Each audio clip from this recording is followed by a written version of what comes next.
Commerce, e-commerce, voice commerce. That's the topic of our today's webinar. Let's begin. First things first, who or what is Edron? Edron is AI-powered one-stop shop for e-commerce. Well, that's a lot of buzzy and fashionable words right now. What it really means that we are a all-in-one type of platform for all the e-commerces of all the industries, all the sizes. We were created especially for the needs of e-commerce. And our mission, as you can see here, is to turn your store into a sales machine. And today we're going to learn how to do it with voice commerce. Nice to meet you. I'm Katarzyna. I work as a content specialist in the marketing team here at Edron, and I'm your today's host. Our agenda for today. How did we get here? That's the first question we're going to answer. And now you might be thinking, what is this here? So then we will talk about where is here. What is voice commerce? Because this is staple here in today's webinar. Why did it take us so long to get there? And what are the benefits of using voice? All right, so how did we get here? Imagine this situation. You want to get something. You go to a store or you look for a person who has this thing and who you can get it from. So you go out, you look for a person, you talk to them, they give you some advice, they help you to choose the best thing for you. They can tell you when it comes to food, for example, oh, you know, this is our fresh delivery, choose this one, or this is better, or this fruit is juicier, this one is nicer. So they help you choose the best option for you. You explain exactly what you need, and then you give them money or something else in exchange, and you got it. So that's traditional commerce as we know it. What are the pros of traditional commerce? First things first, you get exactly what you want. You see available choices, so you can touch everything, you can feel it, you can smell it, you can use all of your senses to choose it, and you can talk and get an advice from someone who is qualified to give you this advice. But it's not all fun and games, is it? There are some cons also. First things first, you have to go out of your house, so you lose a lot of time. You have to look for a product, and if this particular salesperson doesn't have this product, you have to go to another one. You have to find another person who might have it or might not have it. So you use a lot of time. So why not make this process simpler? There you go, e-commerce. So e-commerce, when it comes to e-commerce, you're just one click or few clicks away from something that you want. So it's comfortable. You don't have to go out. You don't have to leave your bed. You don't have to leave your room. You just do a few clicks and you got it. You have more choices at the same place, because if the one website or one online store doesn't offer the thing that you want, you can just choose another one. So a few clicks away, and it's easy and comfortable in conclusion. But think about it right now. How do you look for things in an online store? You have to know exactly what you're looking for. You have to use keywords. So let's say I'm looking for shoes and I want red shoes on a heel. So I have to type red shoe heel. Am I right? So this is another way of communicating. We have to simplify our communication process. We have to make it understandable for the machine. And we don't have advice, right? So maybe we don't necessarily know what we're looking for. I just know that I'm looking for some type of shoes, but I don't know if I want them to be red, green, or orange. So that's where the normal salesperson comes in and helps you. Here, we don't have this option. So why not take regular commerce and e-commerce and connect them to each other? There you go, voice commerce. What voice commerce gives us is the benefits of regular commerce, the comfort of e-commerce, and natural language. We will talk about natural language later. So where are we right now? Our world looks like this. We have Google Assistant, we have Alexa, we have Siri. We all know these guys and gals. We talk to them many times, and they help us every day on our daily activities. Like you can ask Alexa to turn the light off. You can ask her to set the alarm clock. You can ask her to I don't know, get something for you. But, you know, this is not the most obvious thing, you know. We don't necessarily, we're not used to using these machines to buy things. And we're at the perfect moment to change that. Imagine this situation. Right now, we are in your kitchen. You're in the zone. You're baking a cake. So your hands are covered in dough. You're in the zone, you know, you don't think about anything else. Then you take your milk, add the milk to the dough, and you ran out of it. There's no more milk. So we have a few options here. You can try to remember that you don't have milk, that you just ran out of milk. But will you really remember, or will there be a terrible, terrible situation where in the morning you're very sleepy, you go to the kitchen, you make your coffee, it's hot, steamy, and waiting for the last ingredient, and you don't have it, and you think, I could have bought the milk yesterday, you know, I forgot about it. So we don't want this situation, do we? Like, coffee in the morning is very important. So the other option is, maybe you live with someone, so just call them and let them know that they should get milk. Okay, this is only available for people who do live with someone. And remember that your hands are covered in dough. So you have to go wash your hands, call the person you live with, ask them to get the milk for you. But where the heck is your phone? Who uses a phone during baking? Nobody. Okay, let's do it the old-fashioned way then. Take a pen, piece of paper, and stick it onto your refrigerator. But you still have to wash your hands, find the pen, find the paper, find the refrigerator, boom. You waste a lot of time. What if you could just say, Alexa, order me a milk? And boom, like next day in the morning, your milk is ready, waiting for you at your doorstep. So this is voice commerce, right? I just ordered something using my voice. That's voice commerce, yeah? Not exactly. The thing is, voice commerce is more than just assisting a person during the sales process. It's assisting the person throughout the whole customer journey, throughout the whole customer experience. So what are the parts of the customer journey? First things first, awareness raising. You let the world know that you have a brand. You let people know you. And someday when they need something, they choose your brand from the competitors and they decide, okay, I know this brand, I want this brand, I will buy from them. So then they actually buy things. And then there's the after sale moment where you still assist them. Like they might want you to track their order. They might want to ask about something, about the packaging, whatever. So there are 4 main parts of the customer journey and you can use voice in all of them. Let's see it on some examples, okay? Nutella. We all know it, we all love it. Okay, you might love it or you might hate it. But Nutella is using an application called Send Me a Sample. Basically, when you have this application, you can say, Alexa, send me a sample of Nutella. And boom, you have it. Next day or 2 days after you said it, you have a sample of Nutella. So this is how you connect with people, how you create brand awareness, how you let them know that you are on the market, you let them try your product and you do it for free. So they like you, right? Okay, now Domino's Pizza. Domino's Pizza has a virtual assistant called Dom. And Dom, he's got your back. He's there for you when you're hungry and tired and don't know what to do, don't know what to choose. You don't have an idea. So you just talk to Dom and Dom will help you choose. Maybe they have some kind of promotion that if you order a large pizza, not the medium one, you get a free drink. Or maybe they have some other benefits for you. Dom is there to help you. You don't have to think. You just let him know that you're hungry and that you want pizza and he's there. He will help you. So he will help you during the decision-making process and he will help you during the sale.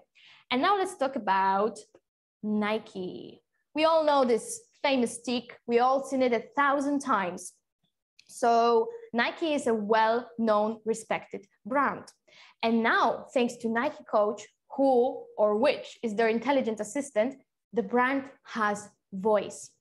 Nike Coach is there for you also, you know, just like Dom. But Nike Coach helps you pick something that suited for you, that's perfect for you. He knows your needs, he knows your preferences, he knows what you like, he knows your purchase history. So he will not recommend you the same shoes that you already have. He will recommend you the better version of them.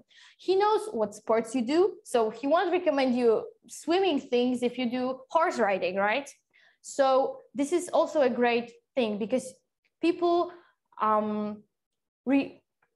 create relationships with people they can talk to, right? So if you have the shop assistant, you know them, or you might know them if you're a loyal customer. If not, if they're good, you will know them after a moment. You will talk to them, you will feel comfortable. And that's the same thing with Nike Coach, who obviously knows you. So here, Nike Coach assists you with decision-making and sale. And there's also a very famous case of Nike, how they make record sale using voice commands, voice commerce. It was during NBA 2020. So imagine the situation. You're a basketball fan. You love it. You're in your house, chilling in a couch, watching NBA, and there's Nike basically everywhere, right? On t-shirts.